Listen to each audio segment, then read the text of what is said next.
Hey, what's up? Hope you're having a good day. It's Colby here. Last video, I counted down my top 10 favorite heavy metal albums of the past decade. This video is going to be switching gears and talking about film. These are my favorite horror movies of the past decade. I'm going to be doing this list a little bit differently than I did last video. Instead of just my top 10 favorite horror films of the last decade, I'm going to be going year by year, talking about my favorite horror film from each year, 2010 through 2019. There's going to be some honorable mentions at the end, so if a movie didn't make the list, stick around to the end, maybe it made the honorable mentions, and let's just get right into it. First up, it's my favorite horror movie from 2010, and that is James Wan's Insidious. Throughout the 2000s, I felt that mainstream horror had become saturated with found footage movies that were trying to replicate the success of Paranormal Activity or the Blair Witch Project. And also you had a ton of sequels, reboots, and remakes from classic franchises, and there just didn't seem to be a lot of originality in mainstream horror. James Wan had already made a name for himself in the 2000s directing horror movies, including Saw. But in 2010, I think that James Wan really shook up mainstream horror with Insidious. Insidious felt fresh because it was a new, original story that was well shot, well acted, well put together, but it also felt familiar because it had this classic horror vibe or aesthetic to it. It felt like it could sit right alongside classics like The Exorcist and The Omen. A great original story, great acting performances, and a lot of great scares made Insidious really enjoyable, and I feel like it really invigorated mainstream horror in the 2010s. Also, this movie came out when I was a freshman in high school, and it might have been the first movie that I saw that wasn't considered a classic of horror that made me want to get deeper into the genre. And so for those reasons, Insidious is my pick for my favorite horror movie of 2010. Now moving on to 2011, where my favorite movie is The Cabin in the Woods. While Insidious built up classic horror tropes in a new and original way, The Cabin in the Woods takes some of those same tropes and deconstructs them with meta satire. I love how this movie takes all of these classic horror tropes and stereotypical characters and situations and uses them as plot devices in a really new, creative, and imaginative way. The actors fit their roles perfectly, the script is smart and fun, the effects are really cool, and I feel like because this movie is so fun, it can be enjoyed by anyone, even if you're not that big of a horror fan. But I also feel like if you are a horror fan, you will have a special appreciation for this film because of all of these references to classic horror movies and because the tropes and stereotypes of the genre that you will be familiar with if you're a horror fan are just embedded and is such an important part of the script. You'll just appreciate it even more if you're a huge horror fan. But like I said, anybody can appreciate this film because it's just a fun, scary time at the movies. And now we're going to move on to my 2012 pick, which is Sinister. Ethan Hawke is great as our main character, Ellison Oswald, who is this true crime writer who's trying to uncover the mysteries of this specific case. And while he's doing so, he unknowingly leads himself and his family into the path of a supernatural entity with malicious intent. The mystery of the case unfolds throughout the film, and it's executed really well. The found footage elements of Sinister manifest themselves in these home movie snuff films that Oswald finds throughout the course of the movie. The audience gets to watch these tapes along with Oswald, and they are disturbing, not only because of the level of extreme violence, but also because we later find out that all of these films were made by children under the influence of a demon. Sinister keeps you engaged, and it's creepy and scary throughout. It's well acted and well filmed, and the payoff at the end is great. And that's why it's my pick for the best horror movie of 2012. Now moving on to my favorite horror film from 2013, it's the remake of Evil Dead. The classic Evil Dead movies are some of my favorite films of all time, and I feel like this remake does the franchise justice in horrifying, gory, glorious fashion. While the original movies mixed horror with comedy and even fantasy, this remake sticks strictly to the supernatural horror and gore. It also brings the mythological and occult aspects of the story more to the forefront, and it forgoes the comedy in favor of pure horror with lots of practical effects and cringeworthy gore and extreme violence, but this film remains respectful to the lore of Evil Dead and is filled with homages and references to past Evil Dead movies. Technically, the film is fantastic with a lot of awesome, really effective practical effects and a blood-soaked climax in the third act. The Evil Dead remake is just demonic, blood-soaked horror fun, and that's why it's my favorite horror movie of 2013. Moving on to 2014, my pick is As Above, So Below. A found footage film that has strong acting, a great script, inventive and interesting camera work, and is actually scary? That's As Above, So Below. Follow our main characters as they delve below the Parisian catacombs into a claustrophobic, disorienting, cult-infested hell. This film feels grounded in reality, so whenever supernatural things happen, it makes you question if it really happened or if it's something that you're seeing from the perspective of a character who might be losing their grip on reality. The environment, the production design, the acting, and the camera work all make you feel like you're right alongside these characters as they move through this claustrophobic, labyrinthian crypt. And when more and more supernatural aspects kick in as we move closer and closer to the film's climax, it becomes thrilling and the tension builds and builds, and you begin to worry if these characters are going to make it out alive.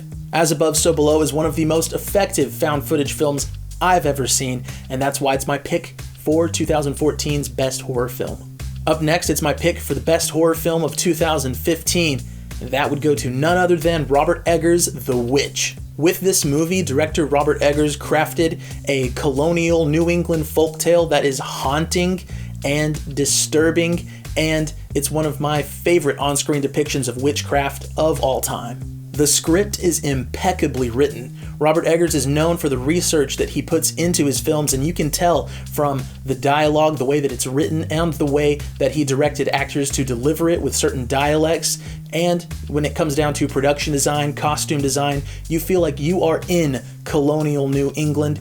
You feel transported to a different time and place while watching this film. The acting performances are stellar, and the plight of this Puritan family and the family dynamics is really what drives the story, and then the supernatural horror aspects of the movie are just kind of like icing on top. The examples of witchcraft in the film are diabolical and unsettling. The score is also amazing. It's dissonant and cacophonous, and it invokes this feeling of dread, fear of the unknown, and a feeling like something terrible is coming, and you don't know where it's coming from or when it will strike. I feel like the story of The Witch is like a folktale that a Puritan parent might tell their child to warn them of the dangers of being separated from God, that witches and devils could do to them what has happened to this family in this film. The Witch is a deeply effective and creative take on supernatural horror and is an amazing period piece. With this film and 2019's The Lighthouse, I think Robert Eggers has established himself as one of the best directors working in film today. And now, my pick for 2016's best horror film, that goes to The Autopsy of Jane Doe. Another supernatural horror film that includes elements of witchcraft, but this time in a more modern setting. In this film, a coroner and his son examine a corpse, and they come to find that the body might not be as dead as they thought, and there's some supernatural evil forces at play. Throughout the movie, as the autopsy proceeds, these supernatural events happen that seem like hallucinations at first, but over the course of the film, they become more and more real and more terrifying. This movie is an exercise in building tension and unease, and by the time we get to the part of the film where the characters catch on to the supernatural nature of the situation, it's too late, and their fates have already been sealed. The Autopsy of Jane Doe has effective scares, great occult elements, a sinister atmosphere, and relishes in a sense of foreboding doom. Up next, it's my pick for the best horror film of 2017, and that goes to Get Out. Jordan Peele's directorial debut is a fresh, creative, and original take on body horror with lots of social commentary. It's got a script that mixes familiar situational drama and comedy with an underlying, dark, disturbing secret that permeates the film's runtime and stalks our main character throughout. The script is just really, really well written, and it's full of this symbolic imagery and language that gives hints to the true nature of the situation that our main character is in.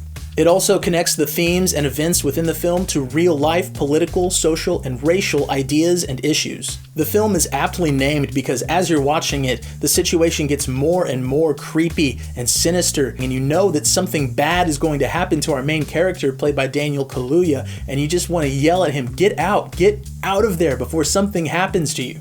Speaking of Daniel Kaluuya, the cast in Get Out is stellar. Everybody does an amazing job. The music is great as well, and it complements the movie's messages and themes, as Jordan Peele used music from distinctly black voices and black musical references. The score features Swahili voices and blues influences. The music is also effective on a horror level, as it plays up the sense of dread and incoming danger. Get Out has a ton to sink your teeth into. It's thoughtful and it's terrifying, and that's why it's my pick for 2017's best horror movie. Now, as for 2018, my pick is none other than Ari Aster's Hereditary. Ari Aster brings us the breakdown of a family in real time, in accordance to the will of a demon, King Paimon. The writing, directing, and acting performances all really shine throughout this film. The shots are artfully composed, the cinematography is great, but there are also things in shots throughout the film, such as symbols and figures that just pop into frame, or they're just sitting there in frame, and they're unnerving, and they're hints to the supernatural nature of the situation at hand. The score is awesome as well. Composer Colin Stetson uses instruments in unique ways to create sounds that you might not expect. A lot of the music is ambient and droning, and it enhances the atmosphere of the movie while also avoiding genre pitfalls. In my opinion, Ari Aster, Jordan Peele, and Robert Eggers are the three best directors working in horror today, and three of the best directors working in film, period. Hereditary is a modern classic, and that's why it's my pick for 2018's best horror film. Now, finally, the best horror movie of 2019, and my pick is none other than Robert Eggers' The Lighthouse. All three of the directors that I just named released movies in 2019, so it was extremely hard for me to pick one that I wanted to be my favorite. Ari Aster's Midsommar and Jordan Peele's Us were both stellar, amazing horror movies, but my pick goes to The Lighthouse, as Robert Eggers transports us back in time yet again to New England, but this time to the 19th century, as we watch a story of two lighthouse keepers losing their grip on reality, infused with Greek mythology, Lovecraftian horror, and plenty of period-specific idiosyncrasies. Willem Dafoe and Robert Pattinson both deliver powerhouse performances. I believe the woe and despair of their situation. I believe their frustration, their anger, and I believe their descent into madness. And the technical aspects of this film are insane. Once again, the script, the production design, the costumes, it's all perfect and period specific. Not a single thing is out of place. Robert Eggers once again transports us to another time and place, and he also uses this almost square aspect ratio, the black and white visuals, and he uses like antique camera equipment to give the film this film out of time, like old vintage feel.